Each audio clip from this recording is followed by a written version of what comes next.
This is the Aula F75, and it's one of the most popular budget keyboards on the entire internet. For years, it's been everywhere, from Amazon rankings to keyboard communities. So I bought it, tested it, and I'm here to find out if it's actually worth the hype. So let's see if this board is overrated or if it lives up to its reputation. And by the way, if you aren't subscribed, that's okay. Let me earn it by the end. Here it is, the Aula F75. So this is the Pro model, which actually isn't really that much different than the regular model. The only real difference is that this one features south-facing RGB for better RGB visuals and comes at only a few dollars more. The board features a lovely 75% layout, which is my personal favorite because it frees up the numpad and the keys you don't use on the daily to allow more desk space and mouse room. It also features a knob, which is a personal must-have. The knob lets you toggle and adjust your volume smoothly without worrying about having to go and constantly go into Windows and manually drag your volume bar anytime you want to change volume. For connectivity, it has a USB-C port for a reliable, constant connection, as well as a USB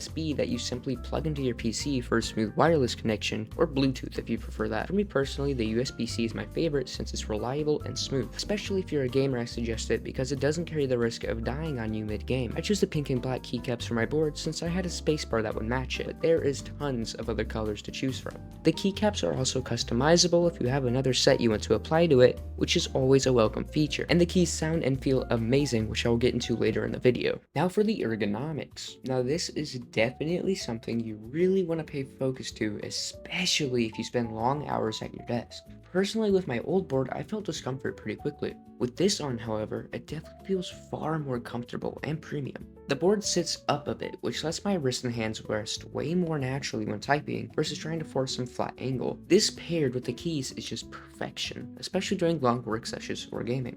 The keys have a thocky sound to them. Thockiness is the deeper, fuller sound instead of the cheap, higher pitched and plasticky clack you hear on other budget boards. Here's an example. This is my older budget keyboard, which was super clacky.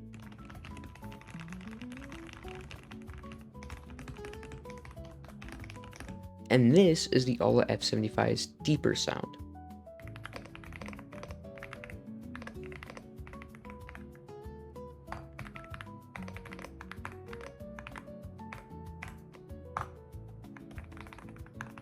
The audio difference is huge.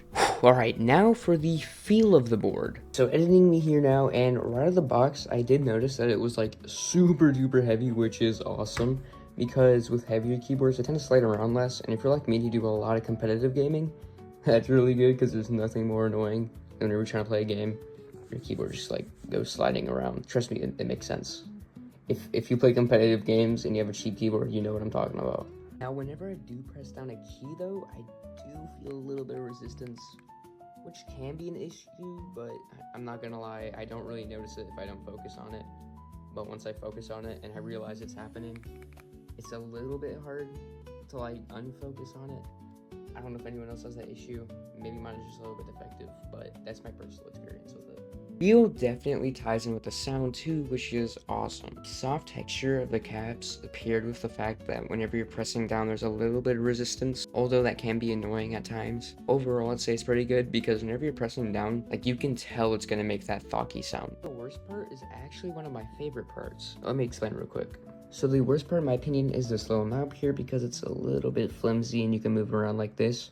It's super useful because you can just adjust the volume like that, like I said earlier, and the only bad part is this. Like, you see what I mean? Like, it doesn't feel like it's super in there. It feels kind of cheap too. It's like it's plastic, like it's made of plastic. That's how that's super flimsy.